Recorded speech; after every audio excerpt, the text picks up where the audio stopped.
हमारा topic start करते हैं अपना वर्ग की, जिसमें हमारा पहला प्रश्न आता है कि जीव वैज्ञानिकों ने पादप जगत और प्राणी जगत की जातियों को बहुत बड़ी संख्या में ज्ञात किया है, ढूंढ निकाला है और पहचान लिया है। संख्याओं की दृष्टि से अब तक ढूंढे हुए और पहचाने हुए जीवों में सबसे अधिक संख्या किसकी है? तो सबसे अधिक अभी तक हमने कीटों की खोज की है, ठीक है, जिनकी संख्या लगभग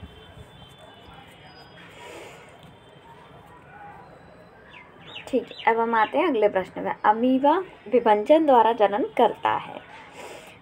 आर दे रहा है सभी एक कोश की जीव अलैंगिक विधियों से जनन करते हैं। तो कौन सा कथन सही है? तो इनमें हमारे दोनों ही सही हैं। जितने भी एक कोश की जीव हैं वो सभी की सभी अलैंगिक विधियों से जनन करते हैं और अमीबा जो है वो विभंजन द्वारा जनन करता है। अमीबा एक प्रोटोजोआ एक कोश की जंतु है जो कि प्राय द्विखंडन विधि द्वारा जनन करता है। प्राय सभी एक कोश की जीव अलैंगिक विधियों द्वारा जनन करते हैं। अब हम आते हैं अपने नेक्स्ट प्रश्न के ऊपर।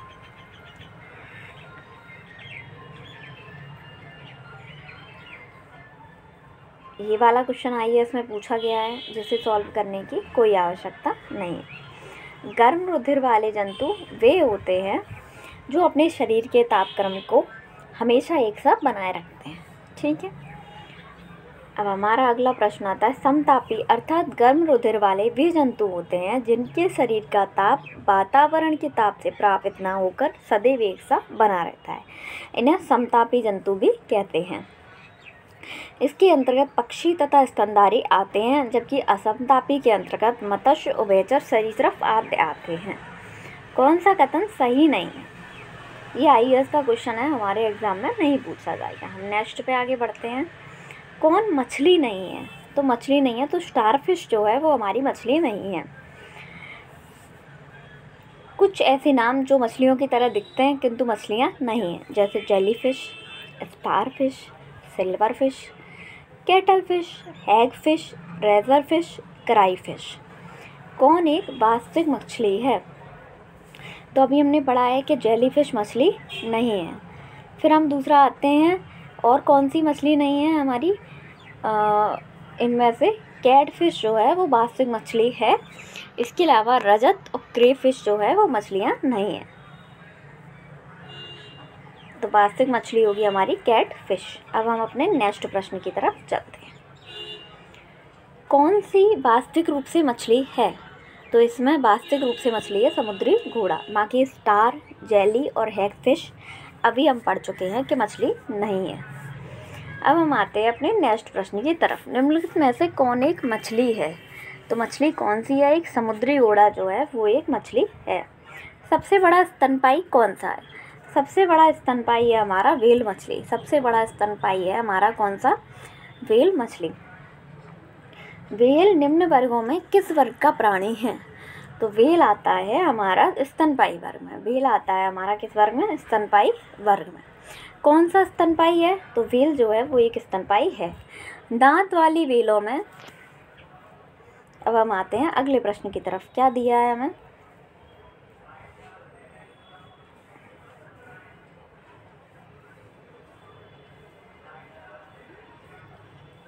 Sperm whale. स्पर्म व्हेल जो है जो विशालतम दांत वाली व्हेल है, मतलब सबसे ज़्यादा दांत इसी की। इसमें 50 से 55 फीट लंबी और 35 से 45 टन वजनी व्हेल है।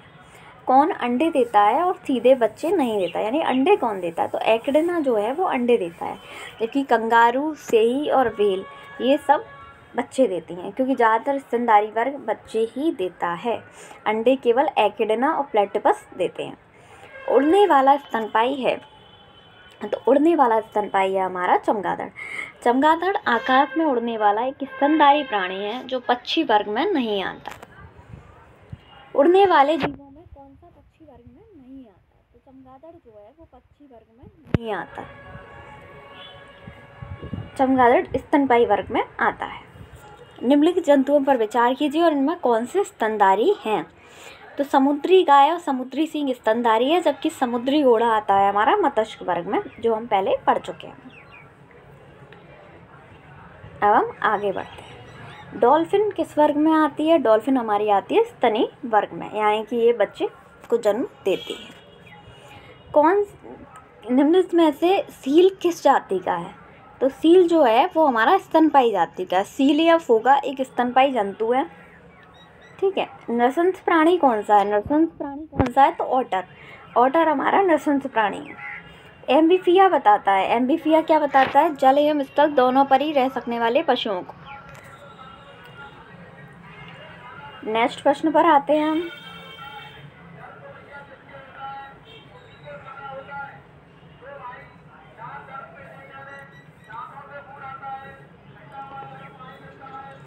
कौन सा गुण मनुष्य को अपने अन्य सभी वानर गुणों से पृथक करता है? तो ये होता है हमारा जानने की इच्छा प्रकट करना, जो कि अन्य जानवरों में नहीं होती। कौन सा एक कपी नहीं है, यानी बंदर नहीं है? गिबन, गोरिल्ला, लंगूर, ओरंग उटान। तो लंगूर जो है वो कपी नहीं है। लंगूर क्या है? एक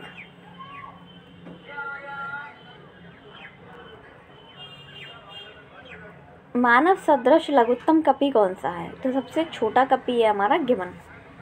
नीलगाय किस कुल में आती है?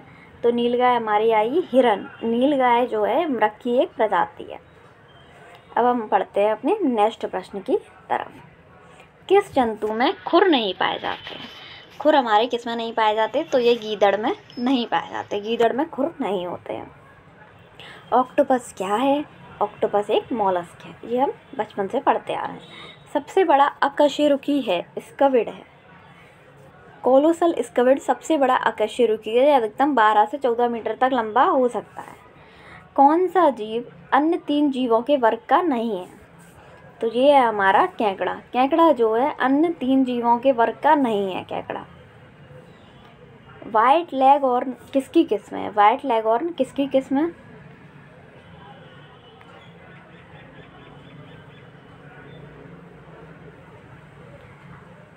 ये है कुक्कुट की किस्म है। टिक और माइट वास्तव में होते हैं। टिक और माइट वास्तव में क्या है? मकड़ीवंशी होते हैं टिक और माइट।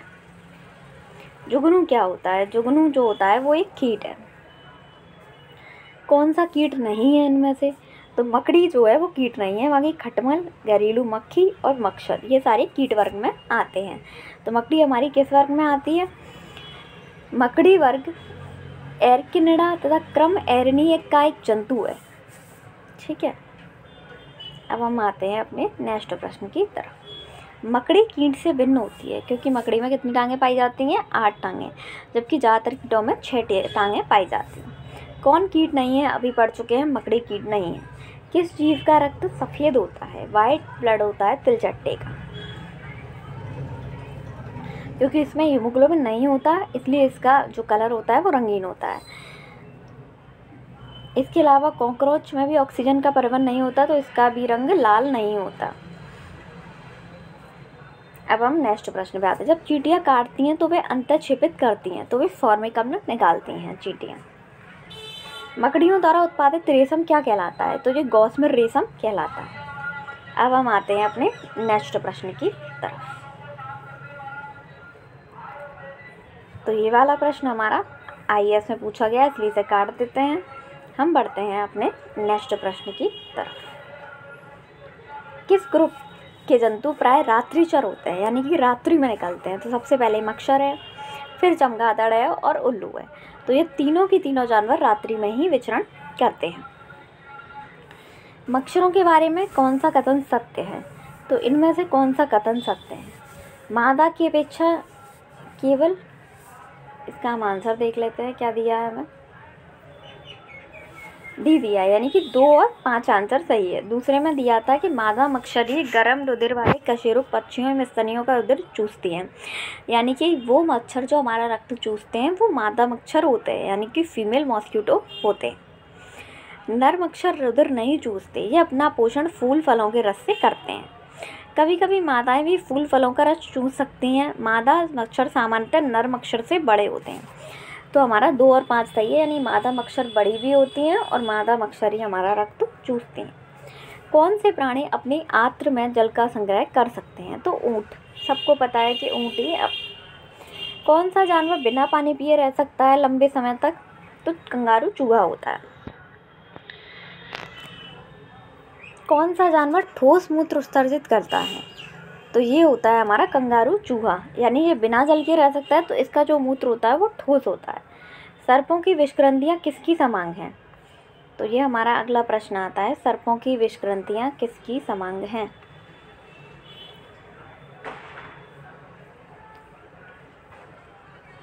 सर्पों की विषग्रंथियाँ हमारी कशेरुक प्राणियों की लार ग्रंथियों के समान है। सांप के जहरीले विषतंतु होते हैं जो रूपांतरित रूप हैं किसका? जंबिका दंत का। चट्टानों पर उगने वाले पादप क्या कहलाते हैं? ये शैलोदवित कहलाते हैं। कौन सा एक कीटाहारी पादप है? तो ये है गठपर्णी।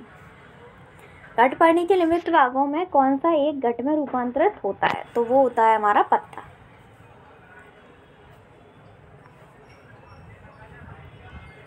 कौन सही रूप से सुमेलित नहीं है? तो गठपर्णी जो है वो सही रूप से सुमेलित नहीं है। गठपर्णी या नेपेंथिस का पौधा प्रकाश संश्लेषण की क्रिया द्वारा अपना भोजन बनाने में सक्षम होता है। यह प्राय ऐसे स्थान पर उगता है जहाँ की मृदा में नाइट्रोजन की कमी होती है, जिसकी पूर्ति वह कीटों को बचाकर करती है। कौन सा युग्म सही सुमेलित नहीं है? तो इसमें गठपर्णी सही सुमेलित नहीं है। नेफेंथिस घासियाना नामक दुर्बल एवं आपातीय पौधा पाया जाता है, मेघालय में पाया जाता है। पौधे के कौन से भाग से हल्दी प्राप्त होती है? तो पौधे के हमें तने से हल्दी प्राप्त होती है। हल्दी के पौधे के खाने लायक हिस्सा कौन सा होता है? तो प्रकंद यानी कि तना होता है। फलों का वह प्रकार जिसमें लीची को रखा जा सकता है, तो वो होता है डूब। यह एक प्रकार का ड्रूप है। ड्रूप ऐसे फल को कहते हैं जिसके बाहर छिलके गूदे के अंदर एक सख्त गुठली होती है, तो ऐसा लीची ही होता है। सब्जियों में से कौन सी एक रूपांतरित जड़ है? तो वो है हमारी शकरकंद। निम्नलिखित पादपों में किसका संग्रह अंग तना नहीं है? तो शकरकंद का। शकरकंद का जो संग्रह अंग है वो तना नहीं है। अब हम बढ़ते हैं अपने नेक्स्ट प्रश्न की तरफ। गन्ना, आलू एवं अदरक तने का रूपांतरण है। कौन सा तना है इनमें से? तो अदरक जो है वो एक तना है। अभी हमने पढ़ा था गन्ना, आलू, अदरक, ये तीनों क्या है? हमारा तना है। अदरक तना है, जड़ नहीं। क्यों अदरक तना है? क्योंकि इसमें नोट और इंटरनोट होते हैं। नोट एवं इंटरनोट होना तने का विशेष लक्षण है। क्योंकि अदरक में ये संरचनाएं पाई जाती हैं, अतः यह कहा जा सकता है कि अदरक तना है, जड़ नहीं। प्रकंद, प्रकंद है हमारा अदरक यानी तना। स्तंभकंद है आलू, शकलकंद है लहसुन, घनकंद है जिमीकंद, सूरन। अब हम बढ़ते हैं अपने नेक्स्ट प्रश्न की तरफ।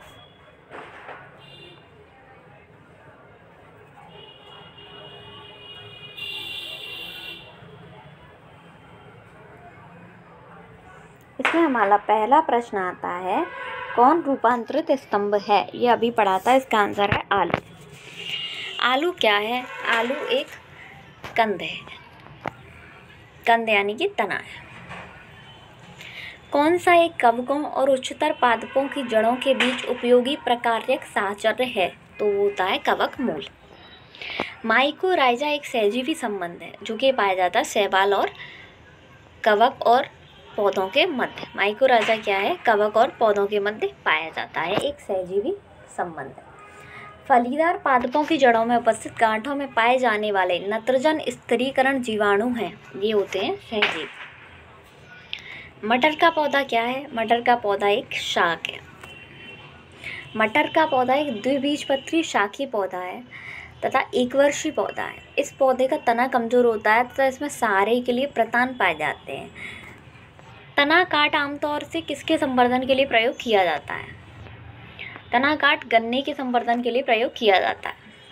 लौंग क्या है? लौंग जो है वो एक बंद कलियां हैं। अब हम आते हैं अपने नेक्स्ट प्रश्न की तरफ।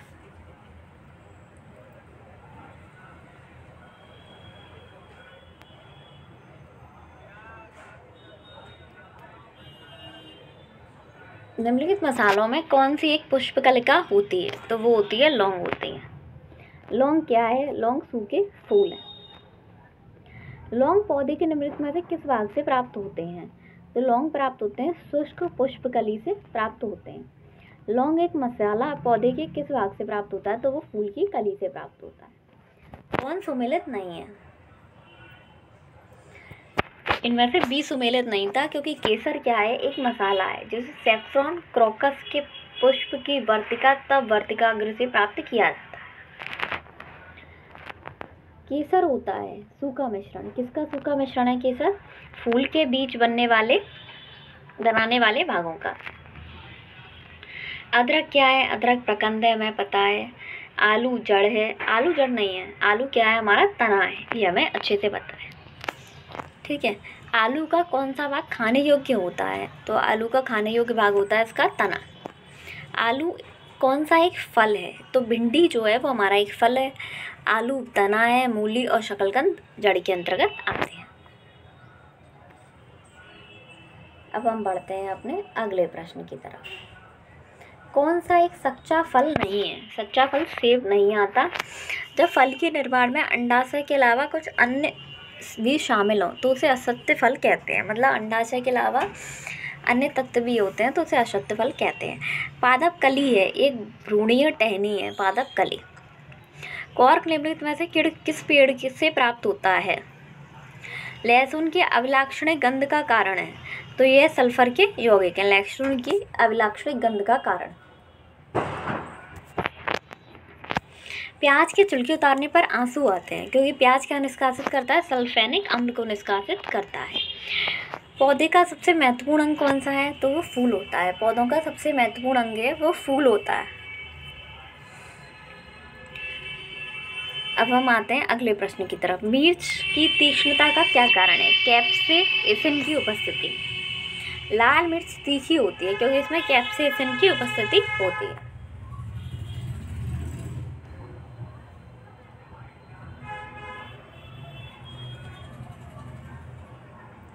रेशम का कीड़ा अपने जीवन चक्र के किस चरण में वाणिज्यिक तंतु पैदा करता है? तो कोशित। ये आईएएस में पूछा गया क्वेश्चन है, आपके एग्जाम में नहीं आएगा।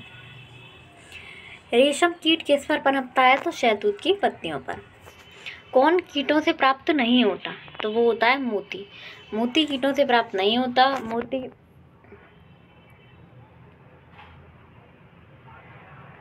मोलस्का संघ के जीव द्वारा प्राप्त किया जाता है। कौन सी औषधि फसल है? तो घृत कुमारी यानी एलोवेरा। एलोवेरा क्या है? औषधि फसल है। कुनैन जो मलेरिया के लिए प्रयुक्त एक प्रमुख औषधि है, वह हमें कहाँ से प्राप्त होती है? तो कुनैन प्राप्त होती है आवर्तबीजी पादप से। मलेरिया रोग की प्रभावी औषधि कुनैन का निष्कर्षण किया जाता है, तो ये किया जाता है सिनकोना की छाल से। कुनैन जो मलेरिया के इलाज में प्रयोग की जाती है, सिनकोना पादप के किस भाग से प्राप्त होती है? तो वो छाल से प्राप्त होती है।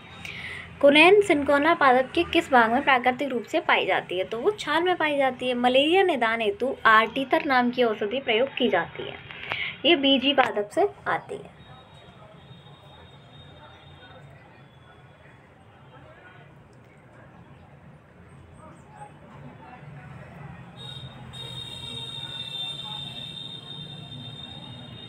सिनकोना की छाल से प्राप्त औषधि का मलेरिया के उपचार में प्रयोग होता है, तो ये है क्लोरोक्विन।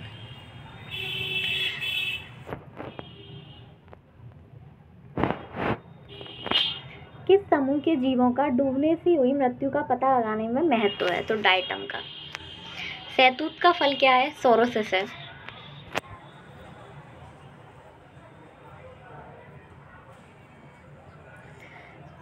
कौन पौधे के तने का उत्पाद नहीं है? कौन सा रेशा पौधे के तने का उत्पाद नहीं है? तो कपास। सन, पटसन और जूट ये तीनों तना हैं, जबकि कपास को फलों में स्थित बीज के बीजावरण से लगी रेशों से प्राप्त करते हैं।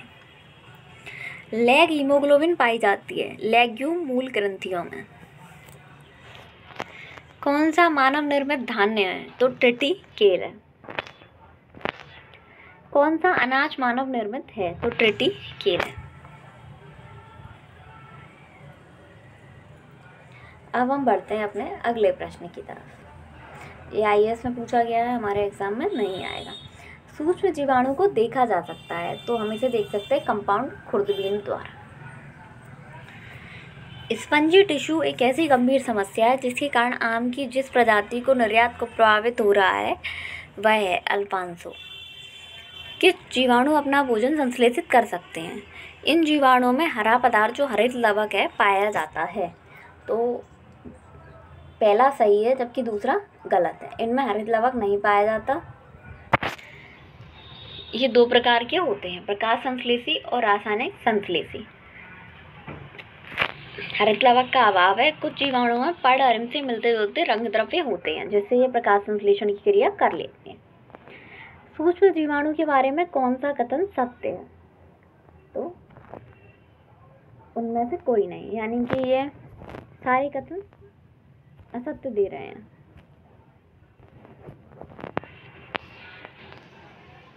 निम्नलिखित कथनों पर विचार कीजिए। मरुस्थलीय पौधों के जड़ तंत्र काफी लंबे होते हैं। मृदा का उच्च तापमान जड़ विकास को प्रोत्साहित करता है। ये पहला सही है जबकि आर गलत है। मरुस्थलीय पौधों के जो जड़ तंत्र होते हैं वो काफी लंबे होते हैं।